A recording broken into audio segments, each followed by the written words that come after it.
Taeyang Kim sat alone in his quarters, tired after another long day of meetings. The metal walls of the ship hummed softly around him. He had been living on the Harmony's Gate for 6 months now, serving as Earth's representative to the Veltari Coalition. It was an important job, but some days it felt overwhelming. He reached into his desk drawer and pulled out a small plastic container. Inside were several pills and capsules of different colors and sizes. This was part of his daily routine, something he had done for years without thinking much about it. He popped open the lid and shook a few pills into his palm. First, the white vitamin D tablet. Then the large orange omega-3 capsule. Next came the small probiotic pill, followed by his allergy medication. Finally, he took out a caffeine tablet to help him stay alert for the evening reports he still needed to write. He tossed them all into his mouth and washed them down with a glass of water. Taeyang had no idea that someone was watching. 3 decks above, in the security monitoring room, Hana sat at her station reviewing the day's surveillance footage. She was a Veltari xenobiologist, assigned to observe the human and make sure he was healthy and safe. The Veltari were a careful species. They monitored everything on their ships, always watching for danger. Hana had blue-tinted skin and large eyes that could see more colors than human eyes could. She found Taeyang fascinating. Humans were so different from her people. They were loud, emotional, and unpredictable. But they were also creative and clever in ways that surprised her. She scrolled through the footage from Taeyang's room, checking to make sure everything was normal. Then she saw something that made her freeze. On the screen, Taeyang was putting something into his mouth. Multiple objects, small, colorful things that looked like compressed chemicals. He swallowed them quickly and drank water afterward. Hana's heart began to race. She knew what this meant.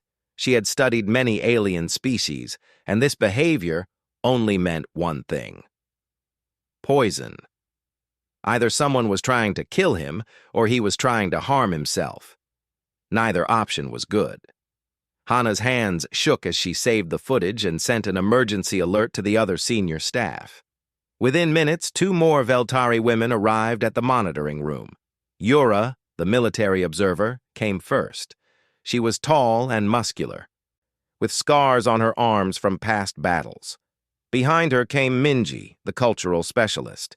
She was smaller and moved with quick, nervous energy. "What is the emergency?" Yura demanded. Hana played the footage for them. Both women watched in silence as Taeyang consumed the pills. When it finished, Minji covered her mouth with her hand. Yura's face became hard and cold. "How long ago was this?" Yura asked. 17 minutes, Hana said. "I reviewed it as soon as the daily monitoring cycle completed." "Then he may still be alive," Yura said. She pulled out her weapon, a sleek energy pistol that hummed with power. "We need to get him to medical immediately. Minji, alert the doctors. Hana, come with me. We need to find out who did this to him." The 3 women ran through the corridors of the ship. Other crew members jumped out of their way, sensing the urgency. Hana's mind raced with possibilities. Had someone from Earth betrayed Taeyang? Was there a spy on the ship? Why would anyone want to hurt him? They reached Taeyang's door. Yura didn't bother to request entry. She overrode the lock with her security codes, and the door slid open with a hiss. Taeyang was sitting at his desk, typing on his computer. He looked up in surprise as 3 alien women burst into his room. His eyes went wide when he saw Yura's weapon. "What's going on?" he asked, standing up quickly. His chair fell backward with a crash.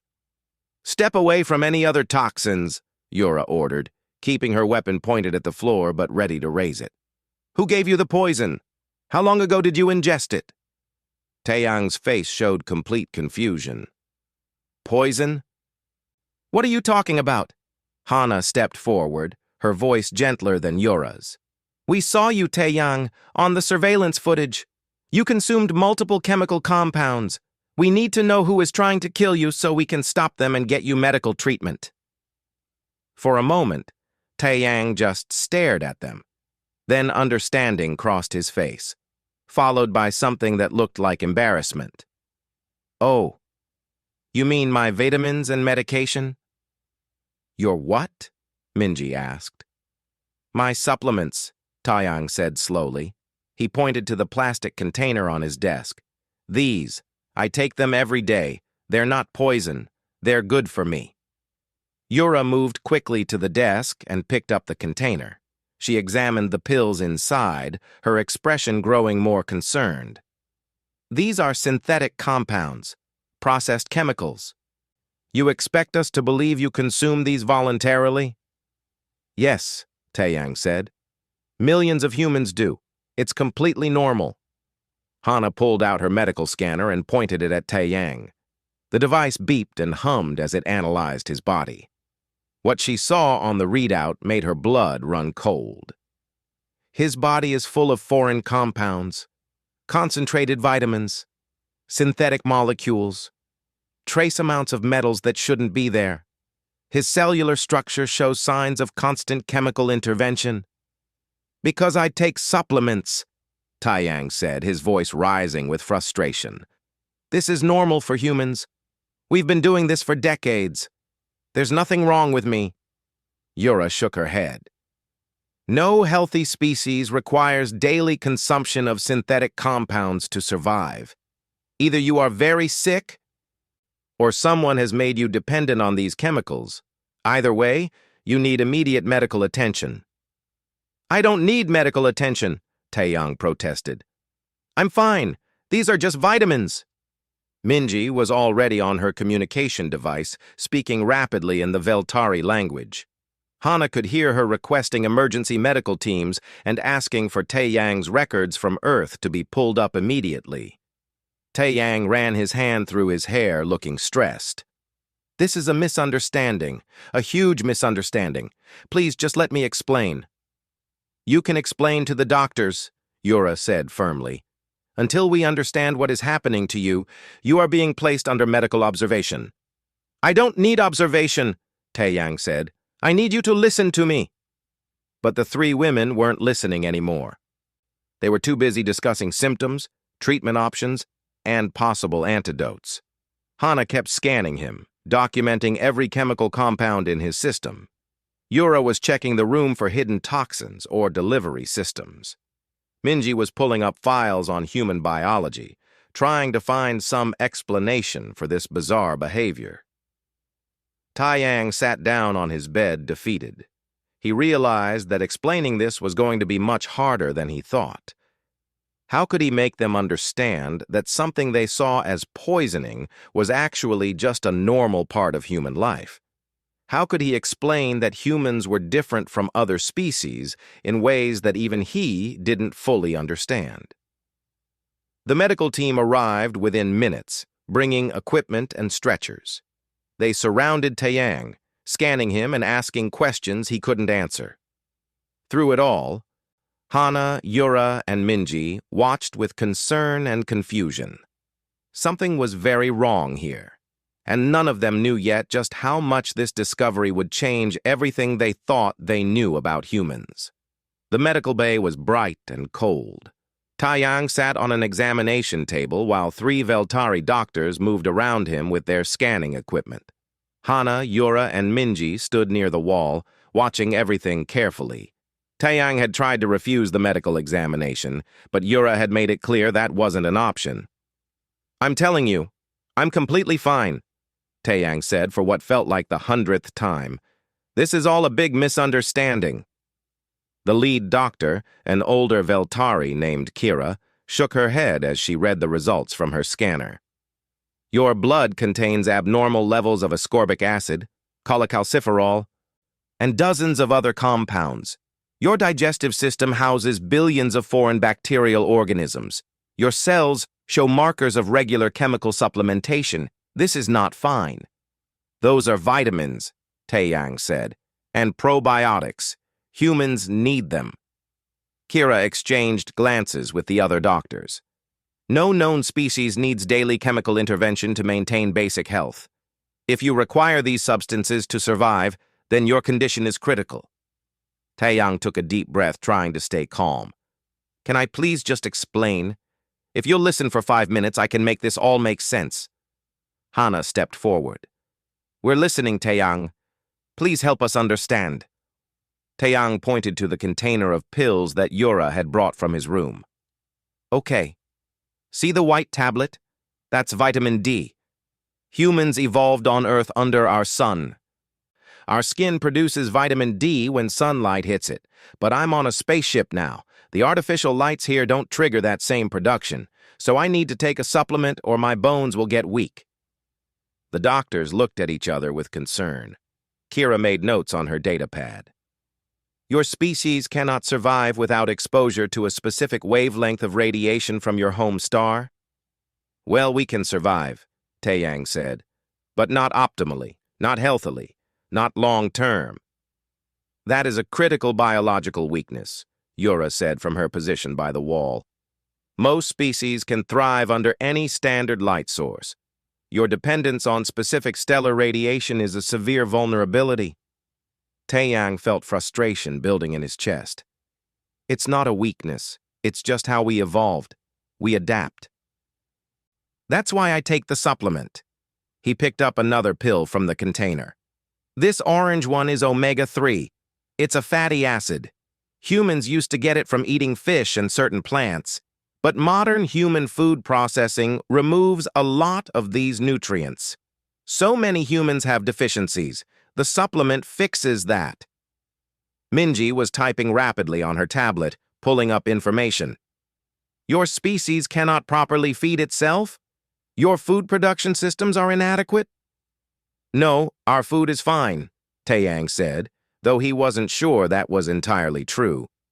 It's just that modern life is different from how humans lived thousands of years ago. We eat different foods now. We live in different environments. We need to supplement what we're missing. Hana looked troubled. On our world, food provides everything we need. We don't need to add anything to it. If our food was insufficient, we would fix the food, not chemically alter our bodies. We do fix the food too, Taeyang explained. We fortify bread with vitamins. We add iodine to salt. We put nutrients in breakfast cereals. But some things are easier to take as pills. The doctors continued their examination. One of them was scanning Taeyang's stomach area with increasing alarm.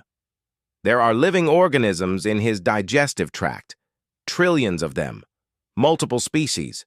This is a massive infection. No, that's my gut microbiome, Taeyang said quickly. Those bacteria are supposed to be there. Humans can't digest food properly without them. They're helpful. They're necessary. Kira stopped what she was doing. You're saying your species requires a parasitic infection to process nutrients? They're not parasites, they're symbiotes, Taeyang corrected. And yes, we need them. All humans have them. The probiotic pill I take helps maintain healthy populations of the good bacteria. The room fell silent. The three women who had discovered him looked shocked. The doctors looked horrified. Taeyang realized he was making things worse, not better. Minji spoke softly. Your species cannot digest food without help from other organisms living inside your body? Right, Taeyang said. I mean, we can digest some things on our own, but the bacteria help a lot. They break down complex molecules. They produce some vitamins for us. They protect us from harmful bacteria. It's a partnership. This is insane, Yura said. She wasn't being mean, just stating what she believed to be a fact. Every species we've encountered has self-sufficient biology. They don't need daily chemical supplements. They don't need bacterial infections. They don't need constant intervention to maintain basic health.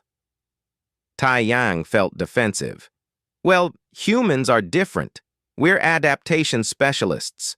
We survive by being flexible, not by being perfect. Hana was looking at her scanner with a troubled expression.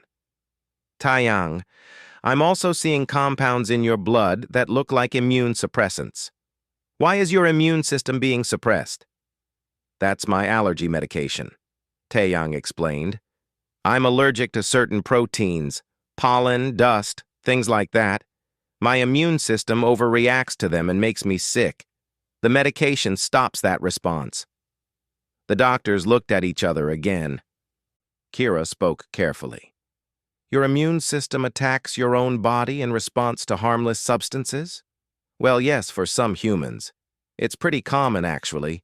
Millions of humans have allergies. Millions? Minji repeated.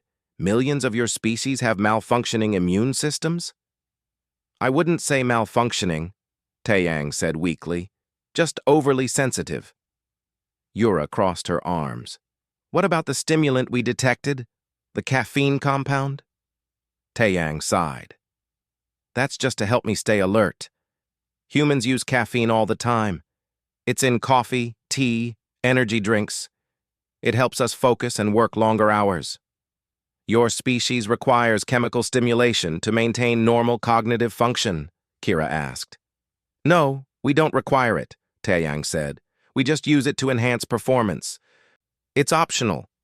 But you use it daily, Hana pointed out. That suggests dependency. Taeyang wanted to argue, but he knew she had a point. He did drink coffee every morning back on Earth. He did rely on caffeine to get through long days.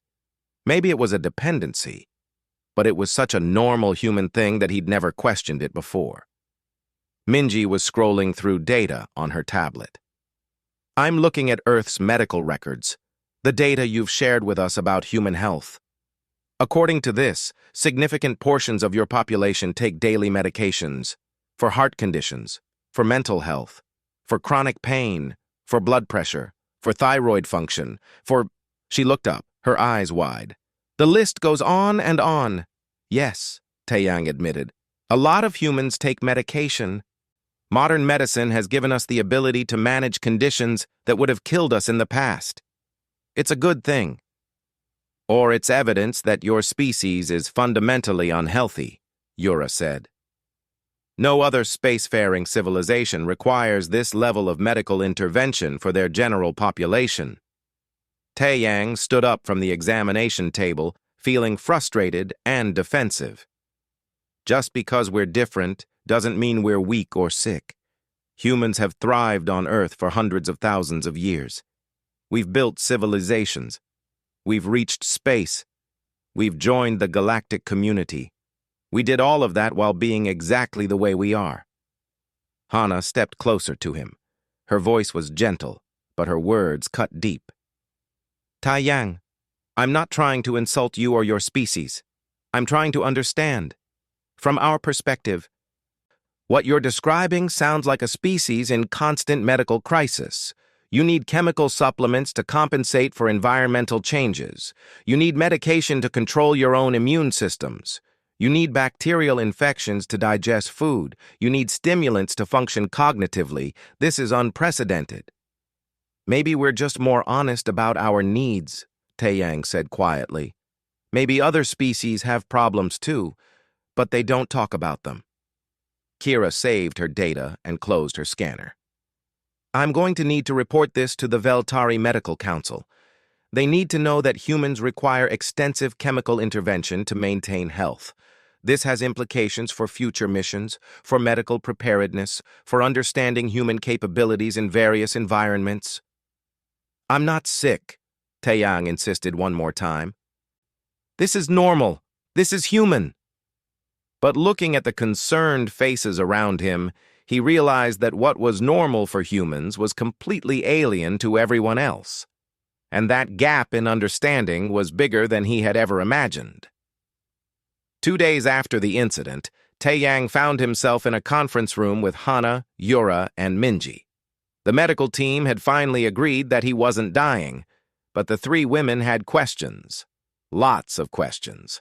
Taeyang had prepared a presentation on his tablet. He figured if he showed them data and explained everything clearly, they might finally understand. He pulled up the first slide, which showed a diagram of human nutritional needs. Okay, he began. Let me start from the beginning. Humans need about 40 different nutrients to stay healthy. We get most of them from food, but not always all of them. That's where supplements come in. Hana leaned forward, studying the diagram. 40 nutrients? That seems excessive. Maybe, Taeyang admitted, but that's how human biology works. Our bodies can't produce everything we need, so we have to get it from outside sources. He moved to the next slide, which showed the vitamin D production process. See, when ultraviolet light from our sun hits human skin, it triggers a chemical reaction. This reaction produces vitamin D. But I'm not on Earth anymore. This ship's lights don't have the right wavelength. So my body can't make vitamin D naturally right now. Minji was taking notes rapidly. What happens if you don't get enough vitamin D? My bones become weak and brittle. I could develop a disease called rickets. My immune system might not work properly. I could feel tired all the time and get depressed. Taeyang shrugged. So I take a pill. Problem solved. But you're dependent on that pill now, Yura pointed out. Without it, you would become sick. Well, yes. But that's true of food, too. Without food, I'd starve. Without water, I'd die of dehydration. Needing things isn't the same as being weak. Hana tilted her head, considering this. On our world, we evolved under a stable sun. Our biology adapted to use whatever light is available. We don't have such specific requirements. Earth's sun is variable, Taeyang explained. Seasons change. Weather blocks sunlight. Humans living near the poles get much less sun than humans near the equator. We evolved to be flexible, but that flexibility came with trade-offs. We can survive in many different light conditions, but we need to supplement when conditions aren't ideal. He pulled up information about omega-3 fatty acids next. These are essential for brain function, heart health, and reducing inflammation. Early humans got them from eating fish and wild plants. But modern humans often eat processed foods that lack these nutrients. So we supplement. Why not just eat the fish and plants? Minji asked. Some people do. But modern life is complicated. Not everyone has access to fresh fish. Some people are vegetarian. Some people have allergies or food preferences. Pills are easier and more consistent. Yura frowned. So human food production advanced, but somehow became less nutritious in the process? Taeyang winced. Kind of, yeah. We learned how to grow more food, store it longer, and transport it farther. But processing food to make it last longer often removes nutrients. We add some back through fortification, but not everything. Hence, supplements. The explanation seemed to trouble the three women. They exchanged glances that Taeyang couldn't quite read. He moved on to the topic of gut bacteria, pulling up a colorful diagram of the human digestive system.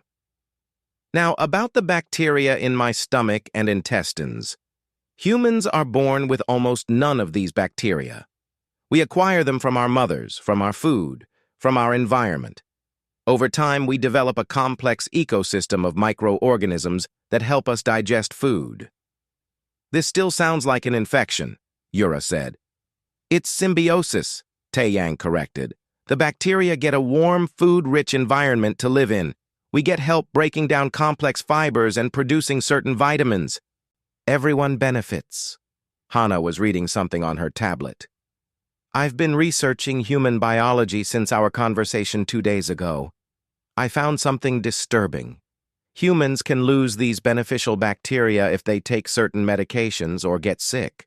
And when that happens, harmful bacteria can take over and make you very ill. True, Taeyang said. That's why probiotics exist. They help restore the good bacteria.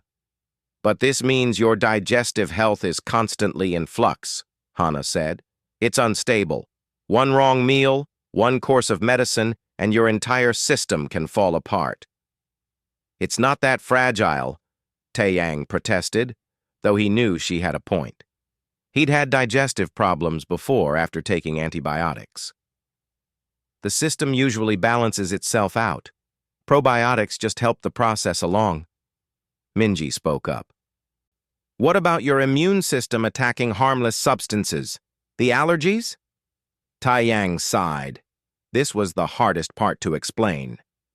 Human immune systems are very aggressive.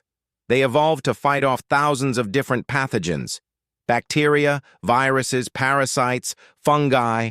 Earth is full of things that can kill humans, so our immune systems learn to react strongly to foreign substances. But pollen isn't dangerous, Hannah said.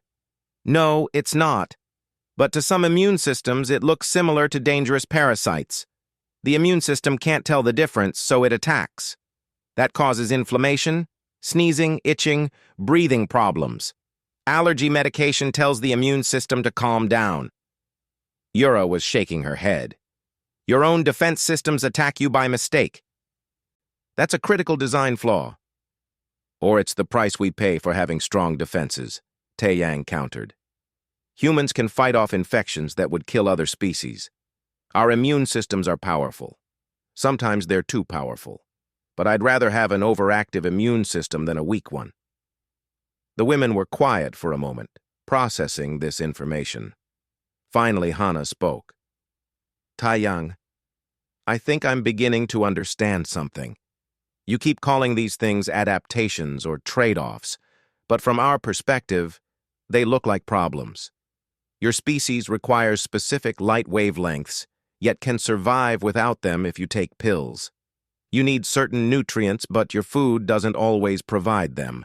You host bacterial colonies that are helpful but also vulnerable. Your immune system is strong but imprecise.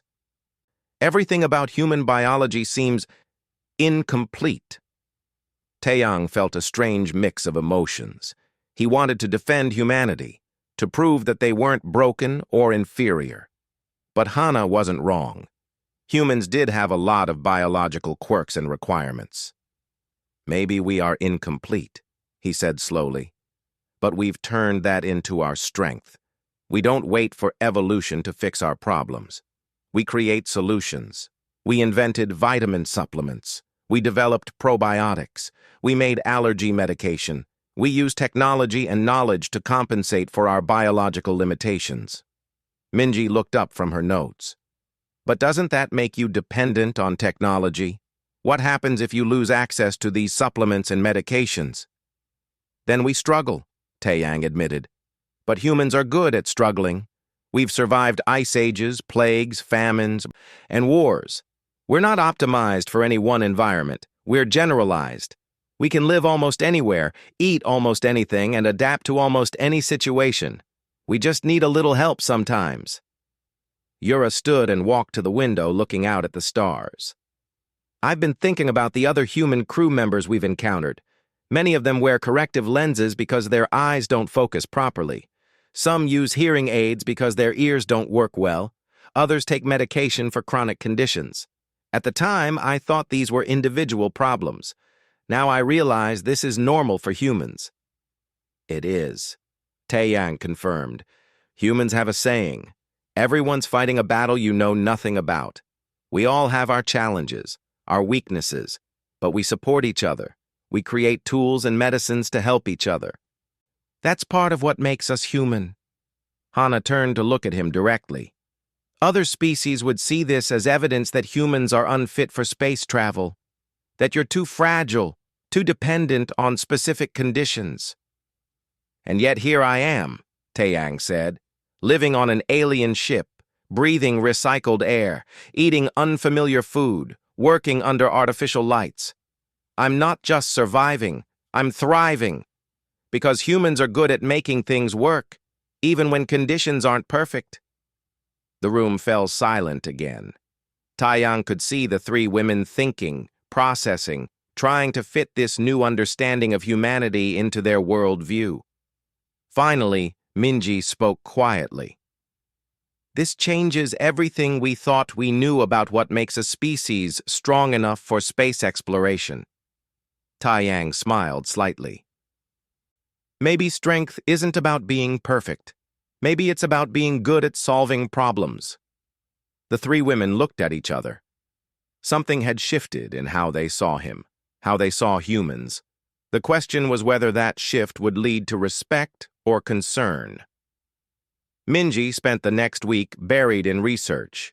She had requested access to human medical databases, personnel files, and mission reports from across the galaxy.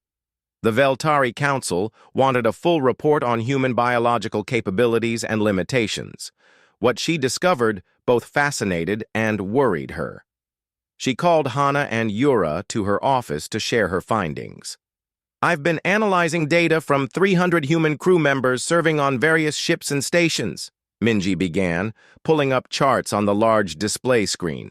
"The results are shocking. 82% of them take some form of daily supplement or medication. 65% wear corrective lenses or have had eye surgery. 47% report chronic conditions that require ongoing management." Yura crossed her arms. "And yet they're all serving successfully in space. How is that possible?" "That's what I wanted to understand," Minji said. She pulled up a series of files. "So I started interviewing them. Let me show you what I found." The first file showed a woman named Sora working in a mining operation on an ice moon.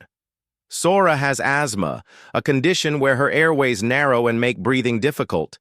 She needs an inhaler twice daily. She also takes medication for anxiety and wears glasses. By our standards, she shouldn't be able to work in such a harsh environment. "But she does," Hana observed. "Not only does she work there, she's one of their best engineers. She designed a new heating system that increased productivity by 30%. Her crew leader says she's irreplaceable." Minji shook her head in wonder. "She carries her medications everywhere. She never misses a dose, and she just keeps working." The next file showed a man named Day working on a high-gravity planet. Day has diabetes. His body doesn't regulate blood sugar properly. He needs to monitor his levels constantly and take insulin injections. He also has a bad knee from an old injury and wears a brace. Working on a planet with 1.4 times Earth's gravity should be impossible for him. "Let me guess," Yura said. "He's doing it anyway." "He's leading a terraforming team," Minji confirmed. "He wears an exoskeleton to help with the gravity. He has an automated insulin pump. He uses a smart monitor for his blood sugar. He's adapted his entire life to work around his limitations. And he's excellent at his job." Hana was studying the files intently. "Show me more." Minji pulled up case after case. Humans with heart conditions working in low-gravity environments. Humans with missing limbs using advanced prosthetics. Humans with severe allergies living on planets with completely alien biospheres. Humans with depression, anxiety, and PTSD serving as diplomats and leaders. Every single one of them had found ways to adapt, to compensate, to thrive despite their challenges. "I don't understand," Yura said. "By all logical measures, these individuals should be medically disqualified from space service, yet they're everywhere. They're doing jobs that even healthy members of other species won't attempt." "That's the point I'm trying to make," Minji said. "We've been thinking about this wrong. We see their need for medication and assistance as weakness, but they see it as just another tool, like a computer or a wrench. It's something they use to get the job done." She pulled up a comparison chart. "Look at this. I analyzed mission success rates across different species. Humans have slightly higher rates of medical incidents, but they also have the highest success rates in hostile environments. Ice worlds, desert planets, toxic atmospheres, high radiation zones. Humans volunteer for assignments other species refuse." Hana leaned closer to the screen. "Why? If they're more vulnerable, why do they take more risks?" "I asked them that," Minji said. She played an audio recording. It was Sora, the engineer from the ice moon. Her voice was clear and confident. "Sure, I have health issues, but I also have solutions for those issues. I know my limitations, so I plan around them. I bring extra inhalers, I keep backup medications. I know the warning signs when something's wrong. Most people don't think about their health until something fails. I think about it every day. That makes me more prepared, not less." Another recording played. This one was from a human named Juan, a security officer working in a dangerous sector. "I lost my leg in an accident 5 years ago. Got a prosthetic. Best thing that ever happened to me. My artificial leg doesn't get tired, doesn't cramp up, doesn't get injured. In a firefight, it's actually an advantage. I'm literally half machine now, and I'm better at my job because of it." Yura listened with a strange expression on her face. They don't see themselves as damaged. No, Minji agreed. They see themselves as enhanced, as problem solvers. Every challenge is just another puzzle to figure out. Hana was quiet, thinking. Then she spoke softly. "When we found Taiyang taking those pills, we thought someone was poisoning him. We saw a victim, but he wasn't a victim. He was just maintaining his equipment. His body is like a machine that needs regular maintenance, and he performs that maintenance without complaint or shame." "Exactly," Minji said. She pulled up one more file, this one containing messages from human crew members across the galaxy. I asked them how they felt about needing daily medication or assistance. Do you want to know what they said? She displayed the responses on the screen. There were hundreds of them, but certain themes repeated. Everyone needs help with something. I just happen to know what I need help with. Taking medication doesn't make me weak. It makes me smart. I'd rather depend on medicine than depend on luck. My body came with some bugs. Modern science provided the patches. That's just good engineering. Other people need glasses. I need insulin. So what? We all use tools to live better lives. Yura read through the messages, her expression shifting. These responses, they're so matter-of-fact. There's no shame, no sense of being lesser. Because they don't feel lesser, Minji said. They've normalized the idea that bodies are imperfect and that fixing imperfections is just part of life. It's not a medical crisis to them. It's just Tuesday. Hana pulled up a report on her tablet.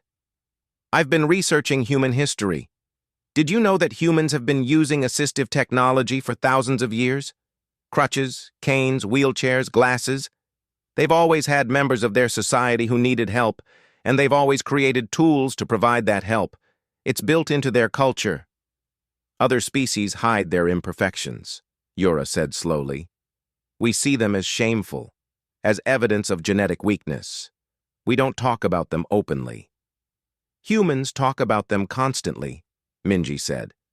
She pulled up human social media feeds and medical forums. They share their experiences. They advise each other on treatments. They form communities around shared conditions. They've removed the stigma by making it normal to discuss. Hana stood and walked to the window.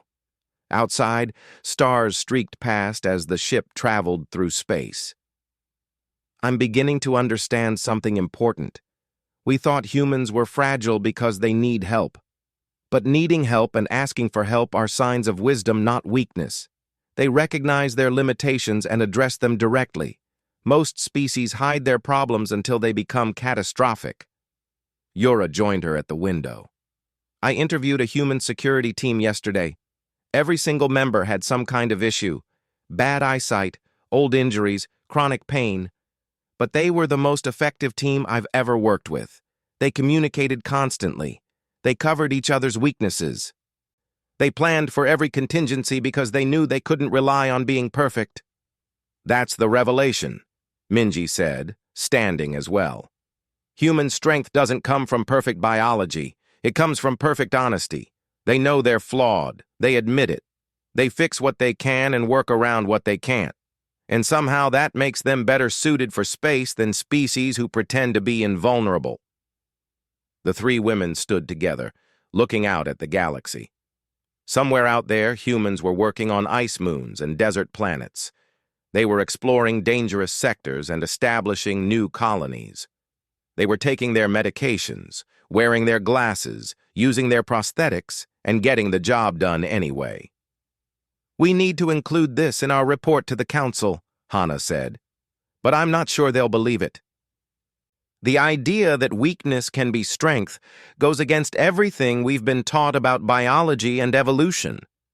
Then we'll have to show them, Minji said. We'll document it, prove it, make them understand. Yura nodded slowly. The galaxy sees humans as a young species, inexperienced, fragile. But maybe they're not fragile at all. Maybe they're something we've never encountered before. A species that evolved not by becoming perfect, but by becoming adaptable, by accepting imperfection and building solutions. The question is, Hannah said quietly, what does that mean for the rest of us? If humans can thrive despite their limitations, what does that say about species who claim to have none? None of them had an answer, but they all knew that this discovery would change how the galaxy viewed humanity, and perhaps how they viewed themselves. 6 months had passed since Hannah first saw Taeyang taking his supplements.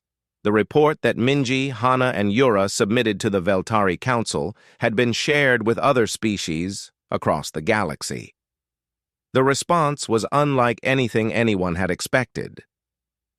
Taeyang stood backstage at the Galactic Science Summit, nervous. He had given presentations before, but never to an audience this large. Representatives from 40 different species had come to hear him speak about human biology and adaptation. The controversy had been building for months. Hannah appeared beside him, offering a supportive smile. "You'll do fine. Just tell them the truth like you told us." "I'm not a scientist," Taeyang said. "I'm just a regular human who takes vitamins." "That's exactly why you're the perfect person to explain this," Hannah replied. "You're living proof of everything we've been trying to tell them." The moderator called Taeyang's name. He walked onto the stage and faced the audience. Hundreds of alien faces looked back at him. Some seemed curious. Others seemed skeptical. A few looked almost hostile. Taeyang took a breath and began. 6 months ago, 3 Veltari women thought I was dying because they saw me take my daily vitamins. I don't blame them for being concerned. From their perspective, watching someone consume multiple chemical compounds looks dangerous. But from a human perspective, it's as normal as eating breakfast. He pulled out his pill container and held it up for everyone to see. "This is what started everything. These pills contain vitamins, minerals, and supplements that help me stay healthy while living in space. I take them every single day. And I'm not unusual. Most humans do something similar." A voice called out from the audience. It was a Theran diplomat, a species known for their perfect genetic health. "Is it true that most humans have biological deficiencies that require daily treatment?" "Yes," Taeyang said simply. "If you define deficiency as needing something our bodies can't fully provide on their own, then yes. Most humans need some form of assistance. Vitamins, medications, corrective lenses, assistive devices. We're very open about this." Another voice, this time from a Korthan scientist. "Doesn't this make your species weaker, less fit for survival?" Taeyang smiled. "You'd think so, wouldn't you? But humans live on more different types of worlds than any other species in this room. We work in environments that most species won't go near. We volunteer for the dangerous missions. We adapt to situations that would kill others. So maybe we're not weaker.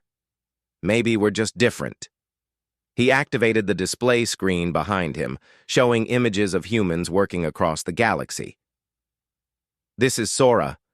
She has asthma and needs medication to breathe properly. She works on an ice moon where the air is thin and cold. This is Dai. He has diabetes and a bad knee. He leads a terraforming team on a high-gravity world. This is Juan. He lost his leg in an accident. He's now a security officer in one of the most dangerous sectors of space." More images appeared. Dozens of them. Hundreds. Everyone showing a human with some kind of medical condition, physical limitation, or need for assistance. And everyone showing them succeeding in their jobs, thriving in their environments, pushing boundaries that other species respected but didn't cross. "We're not perfect," Taeyang continued. "We know that. We've never pretended to be. But we're really, really good at solving problems. And the biggest problem we've solved is this: how to thrive anyway. how to take a body that needs help and build the systems to provide that help, how to turn weakness into just another challenge to overcome. The audience was quiet now, listening intently. Taiyang spoke more softly. You see our supplements and medications as signs that we're broken. We see them as signs that we're smart. You see our need for help as shameful. We see asking for help as strength. You hide your limitations and pretend they don't exist. We acknowledge ours and fix them. He paused, then added, and honestly, I think our way works better. The Theran diplomat stood up, looking offended. Are you suggesting that your species' approach to biological imperfection is superior to evolutionary optimization?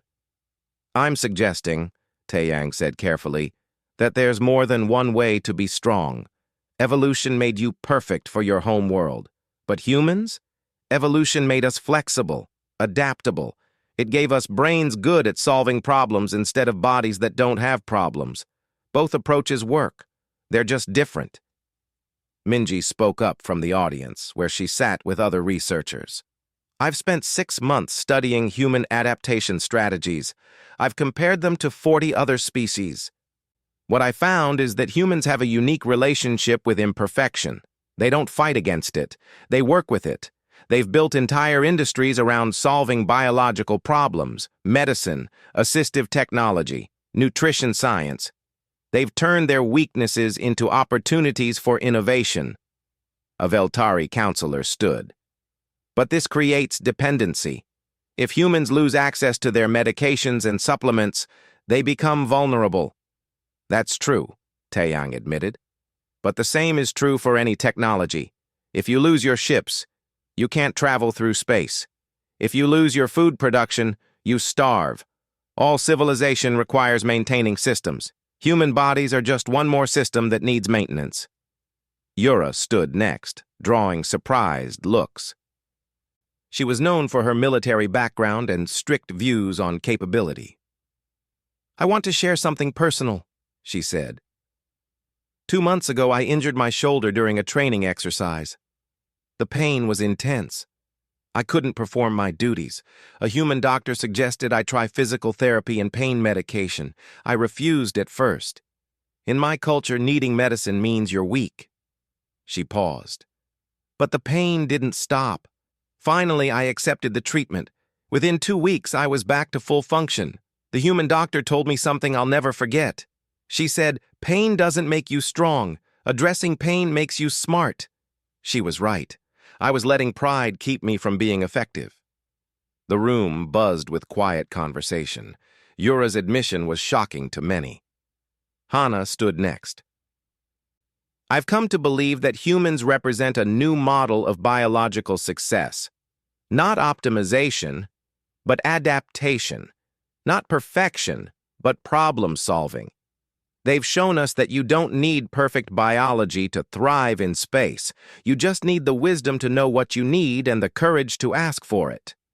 The summit continued for hours. Debates raged about the implications. Some species were inspired by the human approach and began researching their own enhancement possibilities. Others remained skeptical, insisting that relying on external assistance was a sign of evolutionary failure.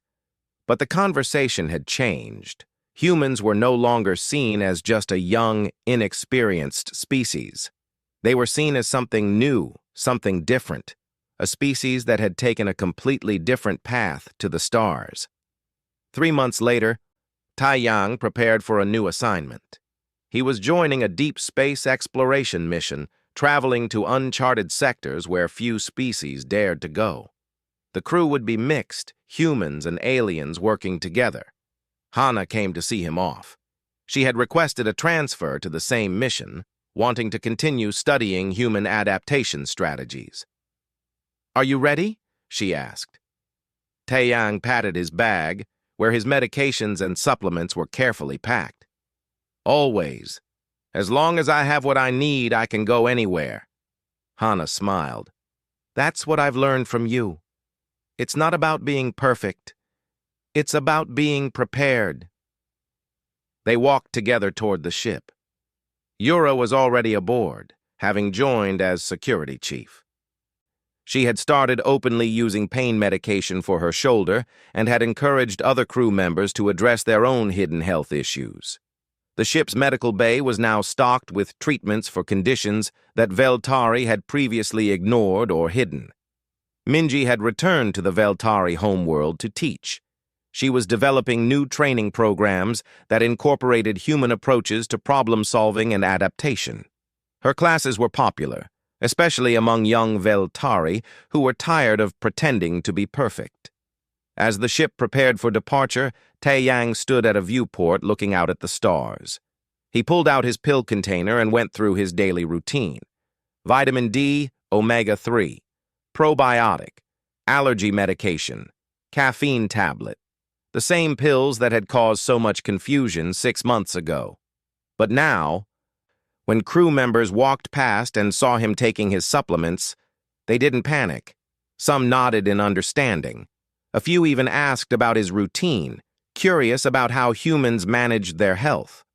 One Veltari crew member quietly asked if human doctors might help with a chronic pain condition she'd been hiding for years. Taeyang smiled. The galaxy was changing, slowly, carefully, but changing. Humans had shown them that imperfection wasn't something to hide. It was something to address, to solve, to work around. And in doing so, humans had revealed a truth that many species had forgotten. Real strength isn't about being perfect. It's about being honest, adaptable, and willing to do whatever it takes to keep moving forward. The ship's engines powered up. Taeyang finished his water and set the glass aside. Somewhere ahead, in the unexplored regions of space, new challenges waited. New problems to solve.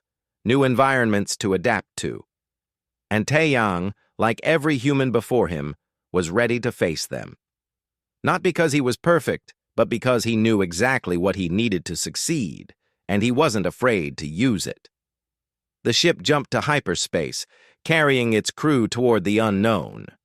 And in that moment, the pills in Taeyang's container represented something bigger than just vitamins and supplements.